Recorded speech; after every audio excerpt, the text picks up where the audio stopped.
Olá, irmãos. Estamos ao vivo aqui. Para gravar mais um episódio do nosso podcast. Estamos aí. No episódio anterior, nós tratamos ali Apocalipse 7, os 144 mil, até mais ou menos o versículo 8. E neste episódio, a gente vai tratar um pouquinho da visão dos glorificados, que é do versículo 9 até o versículo 17. Depois dessas coisas, vi e eis que havia uma grande multidão que ninguém podia numerar, de todas as nações, tribos, povos e línguas, em pé diante do trono e diante do Cordeiro, vestidos de vestiduras brancas e com palmas nas mãos, e clamavam em grande voz, dizendo: ao nosso Deus, que se assenta no trono, e ao Cordeiro pertence a salvação. Todos os anjos estavam de pé, rodeando o trono, e os anciões e os 4 seres viventes ante o trono se prostraram sobre o seu rosto e adoraram a Deus, dizendo: Amém. O louvor e a glória, e a sabedoria e as ações de graças e a honra e o poder e a força sejam ao nosso Deus pelos séculos dos séculos. Amém. Meu irmão Ricardo, o que o irmão consegue trazer aí a respeito desses pontos? Bom, no episódio passado tratamos dos 144 mil. Nós estamos buscando aí esse entendimento cada vez mais refinado acerca das 2 casas de Israel, e principalmente com relação à bênção da primogenitura para Efraim. Então nós encontramos aqui na história de Gênesis, por exemplo, algo muito importante que o Senhor foi deixando para os patriarcas desde Adão: frutificai e multiplicai. Para Noé também: frutificai e multiplicai. E chegou até Abraão. E eu uso muito essa passagem bíblica de Gênesis 22, 17 ao 18, onde está ali o contexto que o Senhor pede Isaque para Abraão.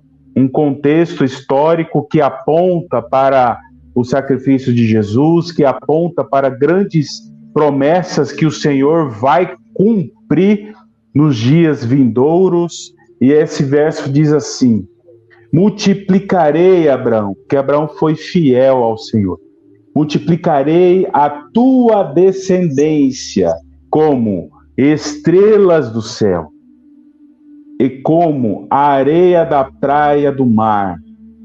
E em tua descendência, já no verso 18, diz assim: em tua descendência serão benditas todas as nações da terra. E nós percebemos aí uma estrutura, uma promessa que aponta para uma estrutura que o Senhor vai estabelecer no milênio. E nós precisamos discernir essas 3 ordens de nações que serão estabelecidas na terra, no milênio, na verdade.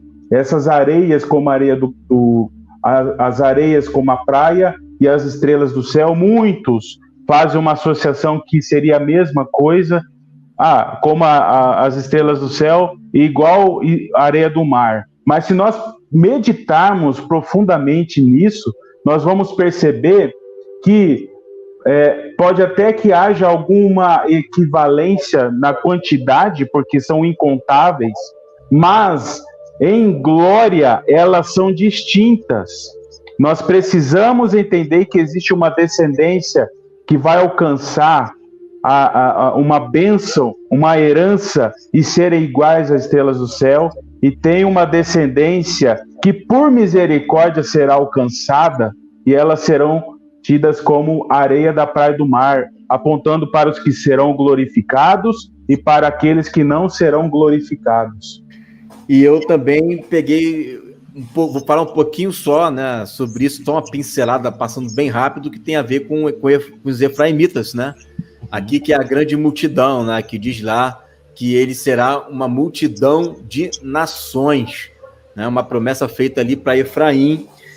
E o interessante, né, é que eles estavam com folhas de palmeiras nas mãos aqui, né? Folha de palmeira remete a quê? A festa dos tabernáculos, né? A gente percebe, pegando mais um gancho do que o irmão Ricardo falou também, que existem níveis, né, de magnitude, e de fato é isso. Por que nível de magnitude? Porque o reino de Deus você vê o governo e você vê as nações. E no reino milenar, isso aqui é um texto que fala do reino milenar, né? No reino milenar, as nações estão ali adorando ao Senhor de ano em ano, né? Indo até Jerusalém, onde está o rei, onde tem um templo ali. Tem um templo ali. E estão comemorando a festa dos tabernáculos. Está lá em Zacarias capítulo 14. Só que aqui é diferente. Aqui eles estão em um outro lugar, né? Eles estão com palmas nas mãos, né? E eles estão diante do trono de Deus e do Cordeiro. A gente sabe que o Pai não vem no reino milenar. O Pai fica lá em cima. Quem vem primeiro é o Filho.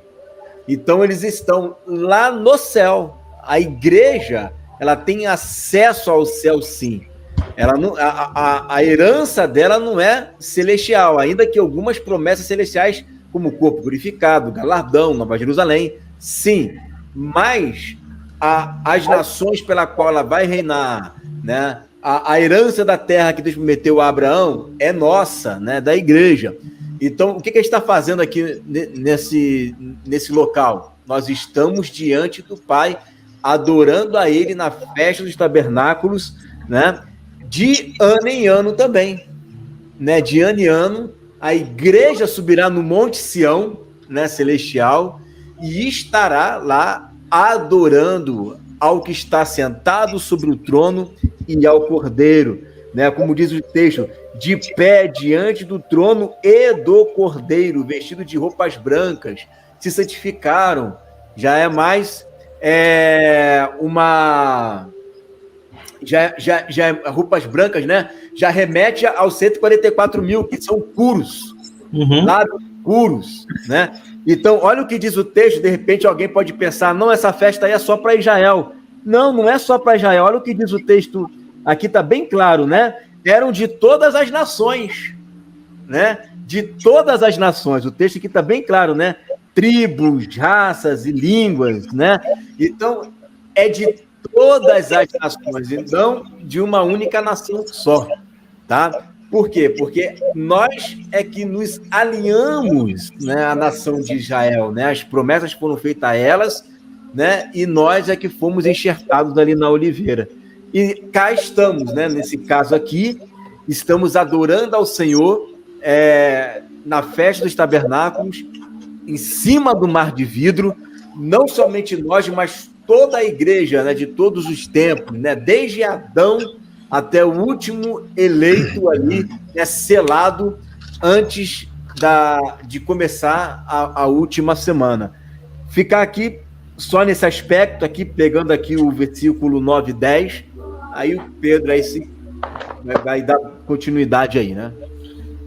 É legal, cara, a gente falar de Apocalipse 7, que tem muita confusão, né? Eu creio que vocês tenham abordado a respeito dos 144 mil, e esse finalzinho, quando cria-se essa dúvida, cadê Efraim? Você pode perceber que também não tem a tribo de Dan. Sim. Né? Quando você lida com coisas espirituais e promessas espirituais, Efraim não aparece e Dan não aparece. Efraim, porque é um reino, né? E o reino está ali, as 10 tribos, né? Efraim está ali nas 10 tribos, né? A plenitude dos gentios, e Dan, que é a tipologia do inimigo. Não está, assim como os 12 apóstolos também eram 12 e tinha a tipologia do inimigo em Judas. Então você vê que Deus ele sempre marca, sempre mostra, né, a obra e a anti-obra ali, né, no meio da obra. A anti-obra sempre ali, permeando no meio da obra. E ele mostra na hora de galardoar, na hora de premiar, ele faz questão de evidenciar que a parte negativa do recado não aparece na hora de ser premiado. E Dan é essa tribo que está ali, que não aparece. E Efraim, por ser um reino, quando a gente entende as duas casas e vê que Efraim deixa de ser uma tribo para se tornar um reino onde estão os gentios, você vê as 10 tribos ali tipificando Efraim. E quando você continua lendo, né, você vê que essa epígrafe que tem entre o verso 8 e o verso 9, isso é uma coisa colocada pelos homens. Isso não está nos manuscritos, né? A dissertação continua, e aí ele continua falando, João continua falando o que ele estava vendo. Ele fala, depois dessas coisas, depois de ver os 144 mil, depois de ver todo esse selamento deles, eu vi logo em seguida uma grande multidão que ninguém podia enumerar. Povos, línguas, nações, em pé diante do trono. E esse texto, esse versículo,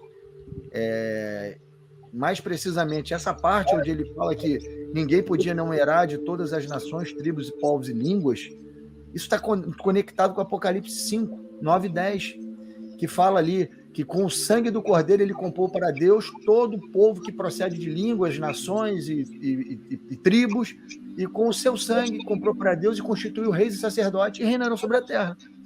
Ali Sim. Você conecta.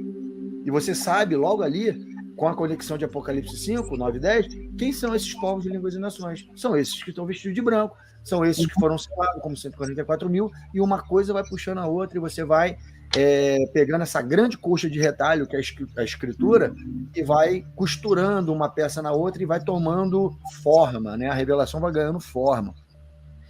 E aí outra evidência, né, que está se falando das festas dos tabernáculos foi o que o Igor acabou de dizer, as palmas. Se você vai na lei, você vê que era uma das ordenanças da festa dos tabernáculos, era o povo de Israel colher árvores frondosas, palmeiras, e as palmas estão para linkar com as festas. Está mostrando, isso aqui é o tabernáculos. Tabernáculos é a bodas, é onde Cristo vai se casar com a igreja, onde ele vai se juntar, o cabeça e corpo. É nesse momento onde o pai está presente no casamento do filho e da noiva, metaforicamente falando. O pai tem que estar presente. Onde que um pai vivo não vai estar no casamento do seu filho? Ele está. Por isso que acontece no céu. Por isso que essa festa ela está conectada entre céu e terra, porque o céu está se aproximando da terra. No milênio ele vem se aproximando até o dia que ele vai se fundir e uma coisa vai ficar única. Quando aconteceu o último tabernáculo. O último tabernáculo é quando Deus vem tabernacular com os homens com a Nova Jerusalém. Esse é o último tabernáculo no final do milênio. E aí não há mais necessidade das nações entenderem as festas, porque vai haver a plenitude dos acontecimentos ali. O grande tabernáculo, a glorificação do planeta Terra, o céu vindo para cá, tudo se tornando em estado eterno como era originalmente, e essa grande maravilha acontecendo. Esse momento aqui, onde o povo está, a gente vai falar disso aí mais na frente um pouco, mas aí está lá o povo diante do trono, diante do Cordeiro, junto com a família do céu, a família da terra e a família do céu, unida finalmente, né, se tornando uma grande e única família, adorando as duas maiores autoridades do planeta Terra, o pai e o filho, ali na frente da sua família, sendo reverenciado, recebendo poder, honra, glória e adoração que é devido. É isso aí que eu tenho para dizer até aonde a gente leu. Amém, amém. Eu acho interessante se os irmãos voltarem no capítulo 5 ali de Apocalipse, a gente vai ver ali a visão do livro selado com 7 selos e do Cordeiro. E o texto aqui está trazendo sobre o trono, né, e os 4 seres viventes que estão em volta do altar.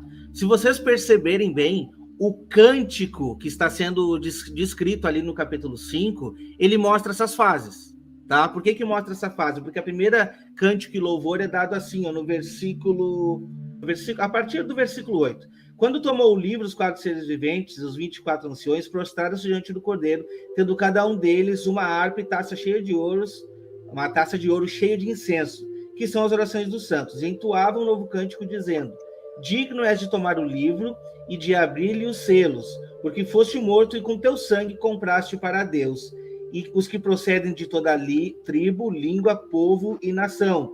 E para o nosso Deus o constituíste reino e sacerdotes, e reinarão sobre a terra. Então aqui a gente já está vendo uma fase, que é exatamente a fase desse milênio, a fase desse reinado de Cristo. Mas se vocês forem ver a sequência do texto, ele vai nos apontar depois, ó, vi e ouvi uma voz de muitos anjos ao redor do trono, dos seres viventes dos anciões, cujo número era de milhões e milhares de milhares, proclamando em grande voz: digno é o Cordeiro que foi morto de receber o poder, a riqueza, a sabedoria e a força e honra e glória e louvor. Então ouvi que toda criatura que há no céu, sobre a terra e debaixo da terra já está apontando a ressurreição também aqui, tá? E sobre o mar e tudo que neles há que estavam dizendo. Aquele que está sentado no trono e ao Cordeiro, seja o louvor, a honra, a glória e o domínio pelo século dos séculos. E os 4 seres viventes respondiam amém. Então essa é a outra fase. Quando acaba o milênio, a gente já vê toda a criatura, porque o que a gente vê na palavra é que todo joelho se dobrará. Esse é o momento da coroação de todos, né? Aquela fase final, aonde as nações já vão estar ali julgadas para quem vai entrar nesse reino eterno e quem, infelizmente, não vai adentrar nesse ponto. Um outro ponto que eu quero trazer para os irmãos talvez trazer algum ponto aqui, é sobre essa vestidura branca que está mostrando aqui, né? Essas vestiduras brancas, porque as vestiduras brancas, elas já vão apontar também a recompensa desses que estão sendo posicionados junto ao altar. Quando a gente estuda o dia da expiação, você vê que todo esse ritual do dia da expiação, que é o dia do Senhor, né? O dia que ele entra e sai do Santo dos Santos, nesse dia tinha todo esse ritual aí, o sumo sacerdote tinha que passar por ele. Você vê que primeiro o sumo sacerdote passa. Então, na sequência da lei, o sumo sacerdote era o cara que tinha que fazer isso, né? Na verdade, Jesus fez. Né? Ele não veio, não tinha pecado, se fez pecado por nós, sujou as suas vestes, sua roupa, o seu corpo, né? O seu tabernáculo, com os pecados da noiva, se purificou, né? Morreu, ressuscitou, acordou glorioso com a sua veste branca, límpida, pura e sem mácula. A roupa para poder entrar no Santo dos Santos era essa. E aí ele cria uma condição de entrar no Santo dos Santos, um véu, né, da sua carne, entra lá e cria condição para todos nós entrarmos. Só que quando ele... Aí você vê a sombra e a realidade da lei. O povo, no dia da expiação, que era o dia mais importante das festas, né, para o povo de Israel, eles ficavam esperando o sumo sacerdote sair dali para levá-los com seus pecados remidos à festa dos tabernáculos. Uhum. É o que está acontecendo no céu. Uhum. As vestes brancas do povo que está no céu ali, adorando a Deus, está branca porque está com seus pecados expiados por causa do sumo sacerdote. Por isso que eles estão com as palmas brancas nas mãos, porque estão comemorando a expiação dos pecados, que nem está lá nas 7 maravilhas das 70 semanas de Daniel, a expiação da iniquidade, se cumpriu.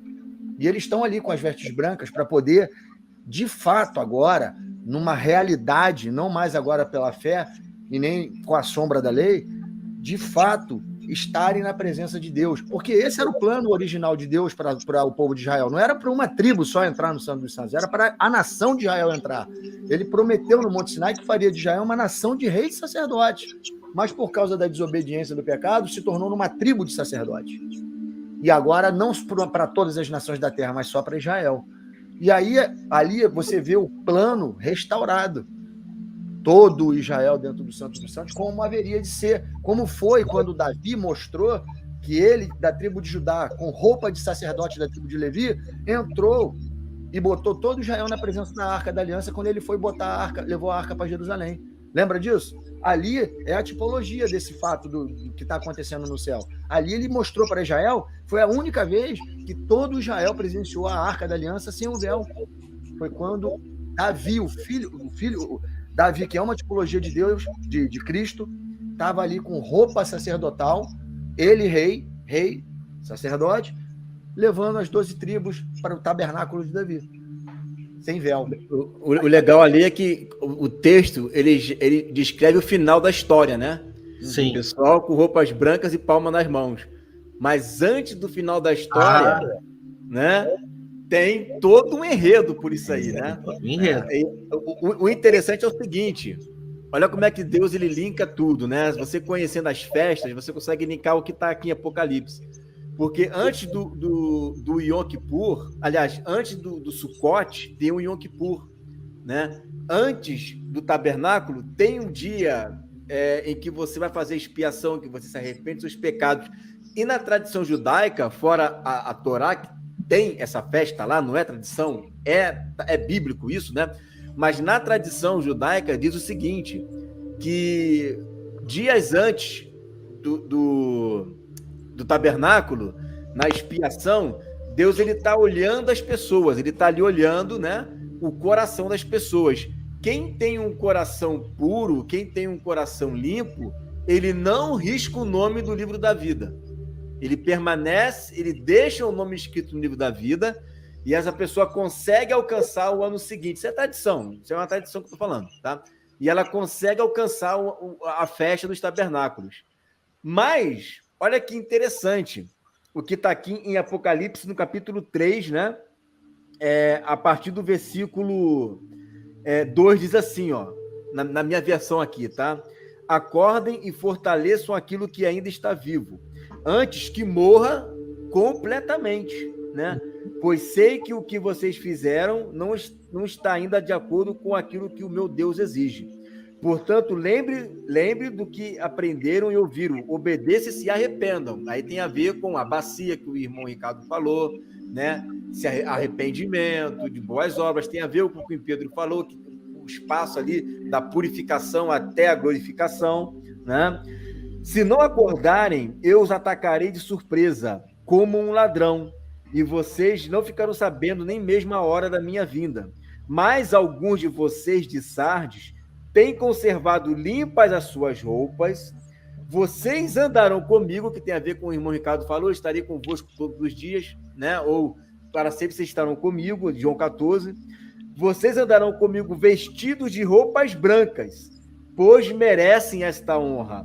Uhum. Aqueles que conseguirem a vitória, que é o que Wagner falou, que é o momento da honra, né, dos que são vitoriosos, aqueles que conseguirem a vitória serão vestidos de branco, e não tirarei o nome dessas pessoas do livro da vida. Né? Olha como é que tudo linka, né? Do livro da vida. Eu declararei abertamente na presença do meu Pai e dos seus anjos que elas pertencem a mim. Né? Então, veja que interessante que o que está acontecendo aqui em Apocalipse 7, mais precisamente versículo 9, 10 em diante, é justamente a promessa que Deus fez para Sardes, é justamente o cumprimento da entrada e a saída do sumo sacerdote, como diz ali, como falou, né, o pastor Pedro, é justamente o cumprimento das festas. É uma passagem riquíssima, que daria para a gente ficar aqui horas e horas falando só sobre a festa dos tabernáculos e a concretização da igreja reinando com ele e tabernaculando com ele, não apenas aqui na terra, mas também no céu. É uma honra que não tem nem como... É inefável o propósito que Deus tem para com a igreja, né? Deus queria habitar no coração, mas, de fato, no santuário terrestre existia um véu. E quem é que poderia se achegar no Santo dos Santos? Somente o sumo sacerdote, com vestes sacerdotais, puro. Lembra que ele entrava com uma cordinha, porque se ele tivesse alguma mancha, algum pecado, ninguém poderia entrar lá para retirar ele.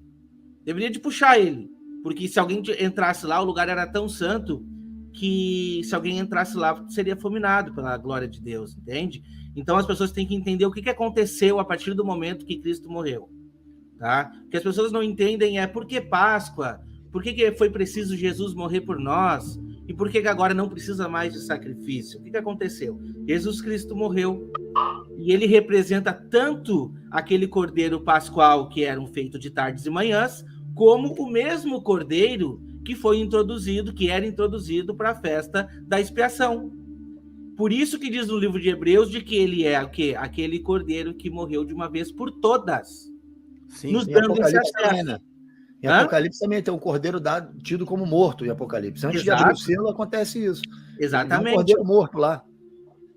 Exatamente. Então, o que o livro de Hebreus vem nos trazer? Que esse véu do santuário se rasgou, nos dando uma coisa que nós não tinha, que é um direito de entrar no Santo dos Santos. Como que a gente faz isso agora? Por intermédio do sangue de Jesus.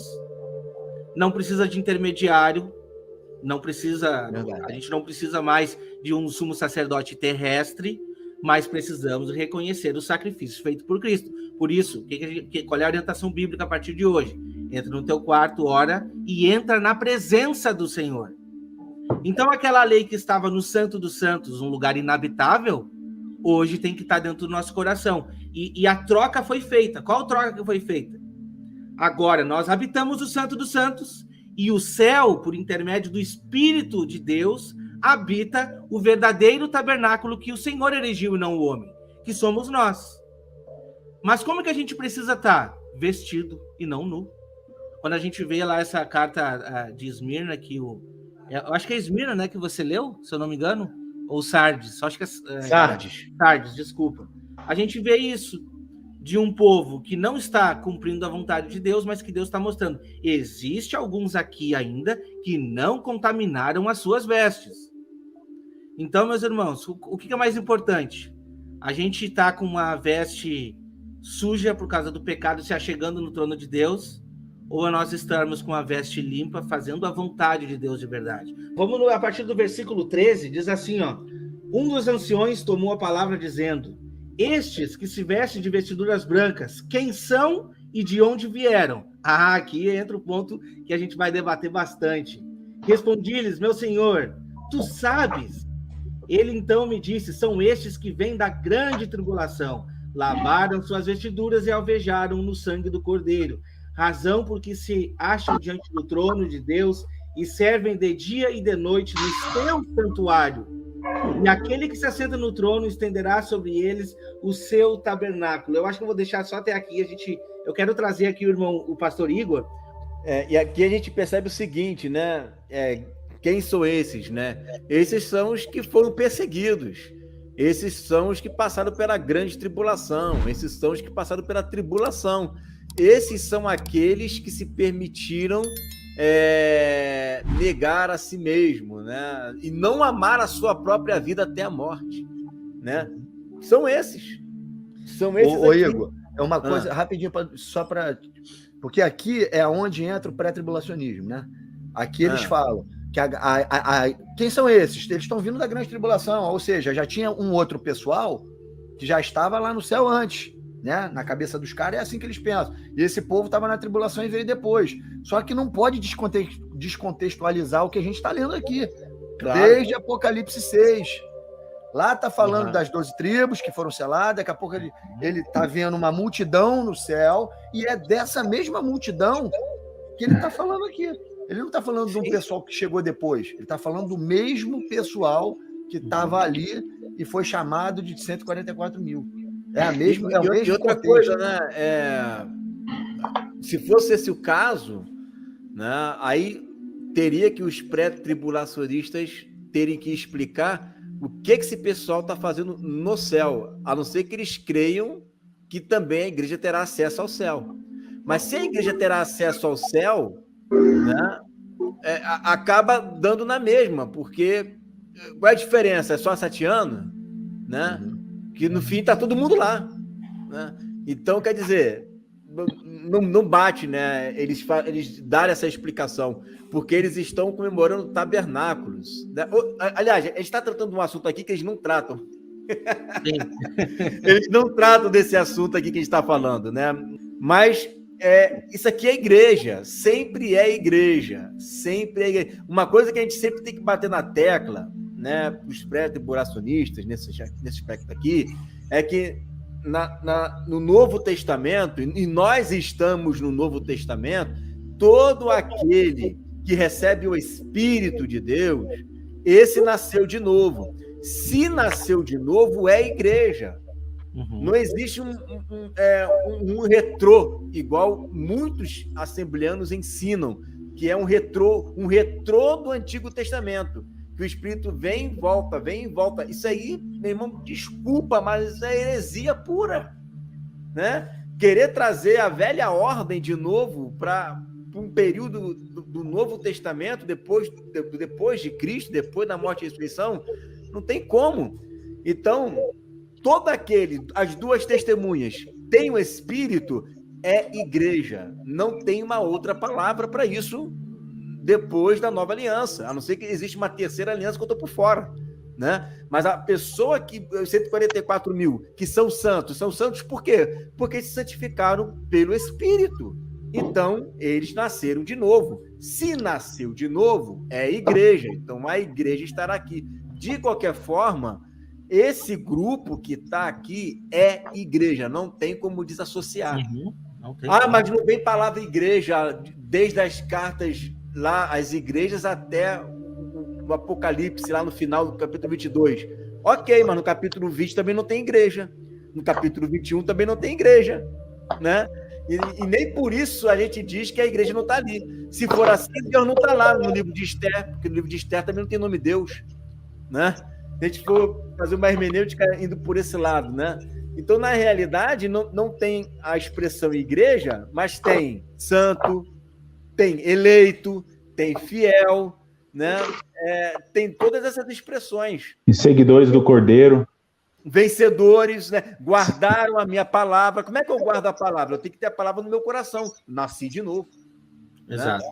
Então, não tem como desassociar. E, mais uma vez, essa explicação que eu estou dando é uma explicação que os pré-tribulacionistas, eu nunca vi ninguém tentar explicar isso que eu estou falando agora. É uma explicação, uma revelação, pode chamar do que se quiser, né? Que, se você perguntar isso para eles, eles não terão resposta. Não terão, porque eles não têm base bíblica para dizer. O problema do pré-tribulacionismo é não entender as festas. Olha, nem estudar as festas. Porque quando eles estudarem as festas e chegar no dia da expiação, que ele vê que o sumo sacerdote entra uma vez e sai uma vez, ele vai ver que não tem duas vindas. Ali para. Ali já o trem descarrilha ali. Porque ele vai vir concordando com tudo. Vai vir concordando com a Páscoa, com o asmo, com a primícia, com o Pentecostes, vai falar das trombetas, eles já vão estranhar, mas aí, vão concordar, vão ver as trombetas do Apocalipse, tem sentido. Aí chega no dia da expiação, que o sumo sacerdote entrava e saía uma vez só, no mesmo dia, ele não vai conseguir encaixar isso aí. Duas saídas, uma depois e depois vem de novo. E aí desincroniza o negócio, cara, aí pronto. A gente, graças a Deus, né? Eles estudarem as festas, eles vão... A gente tem vários caminhos. Nós temos as festas, nós temos as analogias, nós temos a nova aliança, nós temos a patrística, né, que ensina o pós-tribulacionismo. O caminho que você quiser, nós temos para poder entrar aí nessa questão. O caminho que você quiser, a história que você quer, né? É a analogia do Antigo Testamento, né? São os textos do Apocalipse que mostra essas festas ali. Então, a gente tem vários caminhos que a gente pode caminhar para mostrar que o pós-tribulacionismo é a que... Eu não vou nem dizer que se aproxima da verdade, é a verdade, né? É a verdade, cara. Em Gênesis 49 diz assim, antes, lá no verso 1, Jacó disse, né?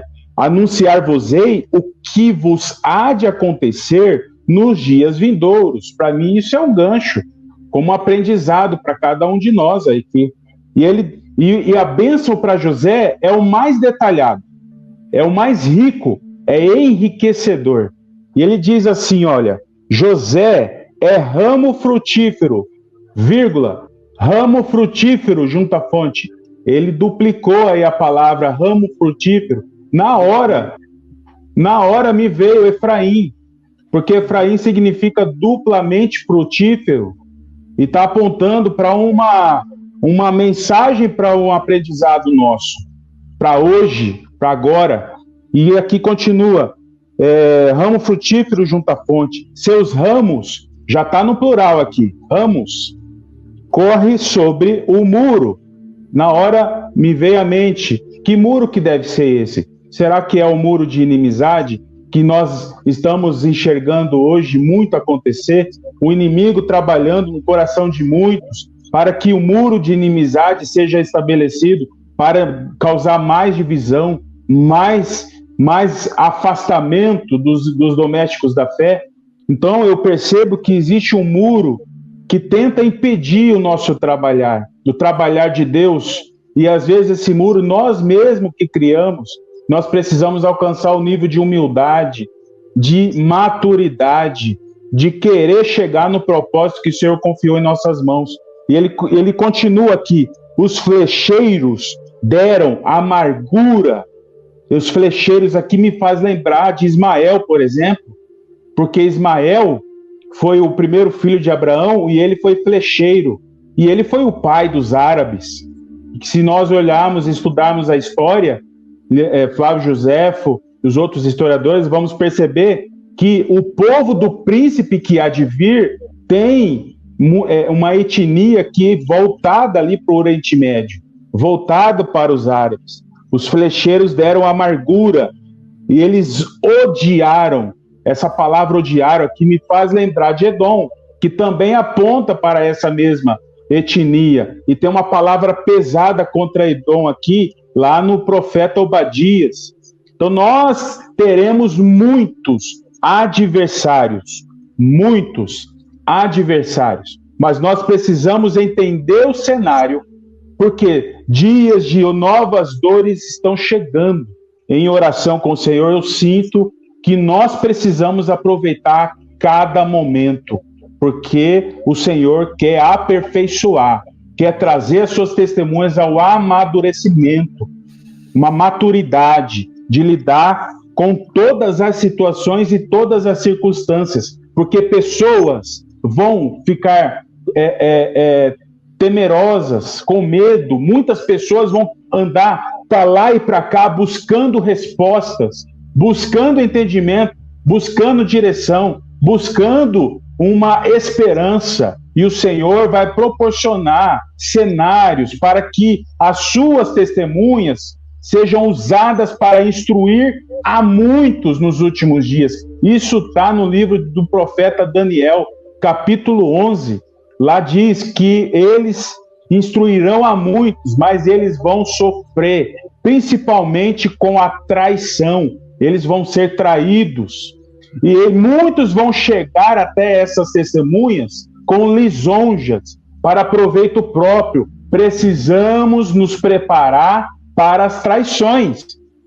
Porque se queremos ser seguidores de Cristo, nós precisamos entender o que Cristo padeceu, porque nós também podemos padecer igualmente. Então, essa mensagem aqui de José é muito interessante. E aqui ele continua, que as bênçãos de teu pai, José, excederá as bênçãos dos meus pais. O que isso significa? Que a bênção do Deus Pai eterno excederá a bênção daquele que o gerou nesta terra. Ou seja, uma bênção que é incomensurável. Isso aponta para a bênção da primogenitura de Efraim, que está destinado aos santos que serão glorificados. E você vê que esse povo que veio da grande tribulação, eles alvejaram as suas vestes com o sangue do Cordeiro, que realmente vai ser a ocasião em que a igreja vai ter que alvejar em muito, as suas vestes no sangue do Cordeiro, porque vai ser o momento de maior tribulação da história da igreja, a grande tribulação. Realmente nunca houve, né? Nunca houve, nunca mais haverá. Como nunca houve. É quando vai se cumprir a palavra que Jesus falou, que por causa do meu nome, vocês serão odiados por toda a terra, por todos. Todos os governantes, todos os reis vão odiar vocês por causa do meu nome.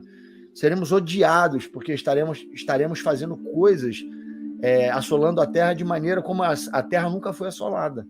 Então, realmente, eles vão odiar a gente por causa de Jesus, os cristãos, né? Então, assim, realmente a gente vai ter que alvejar a nossa roupa com atos de justiça, porque ser odiado e pagar o mal com o bem não é fácil, irmão. Não é fácil. Tem que ter muito ato de justiça. Tem que estar alvejando muito a roupa. E esse vai ser um momento realmente de muita complicação para a igreja.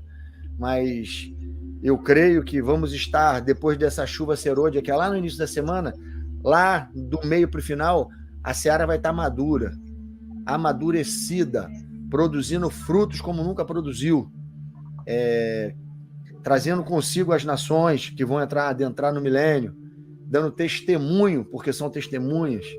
Eu creio que o aperfeiçoamento vai acontecer, o aperfeiçoamento final da igreja vai acontecer realmente na última semana, e principalmente na grande tribulação, onde a igreja vai mostrar o que é ser igreja para as nações. Verdade. As nações que vão entrar no milênio. E é ali, irmãos, naquela última metade da semana, que eles vão se submeter à nossa realeza, como homens ainda. Ali que eles vão ver e vão entender por que seremos reis e sacerdotes deles. Ali eles vão ver o poder da igreja, de fato, antes dela ser glorificada. É ali. E eu creio nisso, irmão. É ali que a igreja será poderosa. E quando a gente vê ali no versículo 15, quem são esses?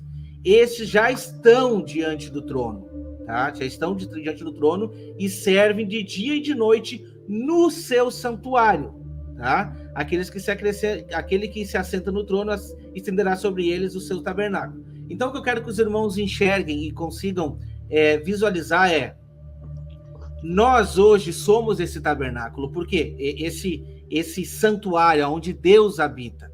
E quando a gente vê lá em Apocalipse 11, a gente vê um santuário sendo medido. E a gente vê 2 testemunhas sendo medidas ali, tá? E o lado interno, este lado interno, ele é um lado que está sendo medido, mas a parte externa do santuário vai ser pisada por 42 meses, apontando esse ponto. E depois a gente vê 2 testemunhas saindo para pregar, entende? Mas se elas estão, meditem comigo, se elas estão saindo para pregar, é porque primeiramente elas já estão sendo contadas diante do altar de Deus. Elas já estão posicionadas. Esse é o ponto interessante da gente observar. E esse santuário é uma referência, essa referência que eu fiz, aonde o céu se achega a nós, habitando, o Santo Espírito de Deus, habitando no coração do homem, e o homem se achegando no Santo dos Santos, por intermédio do sangue de Cristo. Então, meus irmãos, quando a gente tem essa visão do santuário hoje, tá? Essa é uma visão do nosso lado interno, a parte santa, o lado interno do homem. O ponto principal seremos atribulados, seremos perseguidos, sim. A igreja que pensa que não vai passar por uma grande tribulação, essa igreja não está preparada, entende? As pessoas precisam entender que a tribulação, ela molda o caráter dos santos, faz parte da tribulação. E essas 2 testemunhas estão sendo medidas para sair a pregar e sim para morrer se necessário for. E o versículo 16 daí diz assim, jamais terão fome, nunca mais terão sede, não cairá sobre eles o sol, nem o ardor algum. Olha a tribulação. Pois o cordeiro que se encontra no meio do trono os apacentará e os guiará para a fonte de águas vivas, né? Fonte das águas da vida. E Deus lhes enxugará dos olhos toda a lágrima. Aqui a gente já vê, né, que o fim da morte, o fim do sofrimento e o fim da perseguição, exatamente. E aí, olha só que legal, aonde é a fonte da água da vida? Ela sai da onde? Do trono. Do trono de Deus. Do trono de Deus. Eles estão aonde agora, nesse momento? Exatamente. Olha só que diante do trono de Deus. O cordeiro os apacentou, levou eles para cima, né? Depois de todas as coisas que aconteceram na terra, batalha, tudo, mas no tabernáculo, no dia do casamento, ele entra nas tendas de Sara e leva a igreja, leva a sua noiva para as fontes da água da vida, que é onde? O trono do Pai. Exatamente. É perfeito. Irmão Ricardo, o que o irmão traz para nós aí? É interessante essa questão do trono, né? Nós estudamos aí Apocalipse 4, Apocalipse 5, onde João ele teve acesso à sala do trono. E quando nós tratamos aqui do povo glorificado, da igreja, está diante do trono do Senhor, nós começamos a fazer certas conexões de peças aqui. As peças vão se encaixando. Quando nós entendemos as 2 casas, buscamos esse entendimento a cada dia, das solenidades bíblicas, nós começamos a entender com mais amplitude esse plano do Senhor. Em Apocalipse 15, que se Deus quiser vamos chegar lá também, né? Vamos chegar lá também, está escrito assim, que o João viu como mar de vidro misturado com fogo, e também os que saíram vitoriosos da besta, da grande tribulação. Tá? E o número do seu nome, que estava junto ao mar de vidro, e tinham harpas de Deus. E quando olhamos aqui o mar de vidro e conseguimos conectar com Ezequiel, não somente Ezequiel 1, mas se você avançar mais um pouco para Ezequiel 43, onde tem ali a inauguração do templo de Ezequiel e a glória do Senhor enche o templo, Ezequiel tem a mesma visão que ele teve no rio Quebar, onde está escrito aqui no capítulo 43 de Ezequiel, no verso 3. E o aspecto da visão que vi era como da visão que eu tinha visto lá no início, né? No capítulo 1. Então, nós conseguimos fazer conexões, e essa passagem de Ezequiel do 40 ao 48, que é o maior desafio teológico de todos, nós conseguimos entender o propósito e o plano do Senhor, e como que é lindo a justiça do Senhor de alcançar e de cada um ter a sua devida recompensa. A sua devida recompensa. A gente vê cada um no seu lugar, as estrelas no céu no seu lugar, a areia da praia do mar no seu lugar, as nações nos seus lugares, e o Senhor tudo de uma maneira organizada. E nós conseguimos conectar esse mar de vidro de Apocalipse 15 com Apocalipse 7, que é esse povo lá no Ezequiel 43, na inauguração do templo. A referência que eu fiz aqui com relação né, que não vai ter sede, não vai mais ter fome, nem ardor algum, né? As pessoas já passam tribulações hoje, né? Talvez aqui a gente está falando para alguém que esteja passando por dificuldade. Estamos falando por pessoas que talvez não passam dificuldades hoje, mas é só a gente olhar para o lado, a gente vê pessoas passando dificuldade, e a gente acabou falando um pouco de provação aqui, e o irmão Ricardo trouxe muito bem, que é importantíssimo que a gente saiba administrar esses pontos de provação, porque assim, eu penso que a provação, a palavra de Deus já diz, né, que a provação ela molda o caráter do homem, isso é fato, mas eu penso que a provação ela atinge no particular. Então assim, cada pessoa tem o seu momento de provação, e é exatamente nesse momento que nós precisamos entender o que aquela provação pode fazer na minha vida, na sua vida, entende? Eu já passei por pontos assim, de eu enxergar, puxa vida, isso está vindo da parte de Deus, é uma correção na minha vida da parte de Deus, e eu preciso mudar alguns tópicos se eu não quiser mais passar por isso. Muitas vezes as pessoas também passam provação por erros do passado, e faz parte, porque o que você planta, você vai colher, né? Mas existem provações que vêm oriundas do Evangelho, e são dessas que nós estamos pregando agora. E são provações que vão vir na vida do homem por defesa do Evangelho. E está chegando esse momento. Eu acredito que para muitos esse momento já chegou. Muitas pessoas estão já dando a sua vida por causa do Evangelho, independente do nível de conhecimento que tenha. Por defender o nome de Jesus, por defender a palavra de Deus, muitos são perseguidos. Às vezes a perseguição não é nem física, muitas vezes, e na maioria das vezes no momento, essa perseguição é uma perseguição, às vezes espiritual, intelectual, a respeito da palavra. Então o que acontece? Hoje, muitos aqui estamos negando muitas coisas para estarmos posicionados diante do altar. Estando posicionados, estando vestido, não estando nu, nós podemos ser aperfeiçoados para que as pessoas possam enxergar essa transparência em nós. Entende? Olha só que maravilha, né? E Jesus diz assim, ó: na verdade vos digo, Moisés não vos deu um pão do céu, mas o meu Pai vos dá o verdadeiro pão do céu. Porque o pão de Deus é aquele que desce do céu e dá vida ao mundo. Disseram-lhe, pois, Senhor, dá-nos sempre desse pão. E Jesus lhe disse, eu sou o pão da vida. Aquele que vem a mim não terá fome, e quem crê em mim jamais terá sede. Entende? Então essa é uma palavra de ânimo até para aqueles que têm esse problema, têm essa dificuldade.